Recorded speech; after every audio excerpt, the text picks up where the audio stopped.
பயனுள்ள வீட்டு குறிப்புகள். தங்க நகைகள் அழுக்கடைந்து விட்டால் ஏதேனும் பற்பசையை தடவி பிரஷ்ஷால் தேய்த்தால் அழுக்கெல்லாம் நீங்கி நகைகள் புதிது போல மின்னும். புத்தக பீரோவில் புகையிலை துண்டுகளை போட்டு வைத்தால் பூச்சிகள் வராது. ஊதுவத்திகளை ஏற்றுவதற்கு முன் நீரில் நினைத்து பின்பு காற்றில் உலரவிட்டு ஏற்றினால் அதிக மணமாகவும் இருக்கும், நன்றாகவும் எரியும். பட்டுச்சேலைகளை துவைக்கும் போது அலசும் நீருடன் சிறிது எலுமிச்சை சாறு கலந்து கொண்டால் சாயம் போகாது, மங்காது, பட்டுச்சேலை பளிச்சிக்கும்.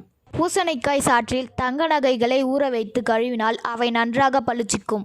தேங்காயை சிறு சிறு துண்டுகளாக்கி தயிரில் போட்டு வைத்தால் தயிர் புளிக்காமல் 2 முதல் 3 நாட்கள் கூட இருக்கும். வெள்ளி நகைகள் வைத்திருக்கும் டப்பாவில் சிறிதளவு கற்பூரம் போட்டு வைத்தால் நகை கருக்காது. இந்த வீடியோ உங்களுக்கு பிடிச்சிருந்தால் நம்ம ஊர் கலாச்சார சேனலை சப்ஸ்கிரைப் பண்ணுங்கள். மேலும் இது போன்ற வீடியோக்களை பார்க்க பெல் பட்டனை பிரஸ் பண்ணுங்கள்.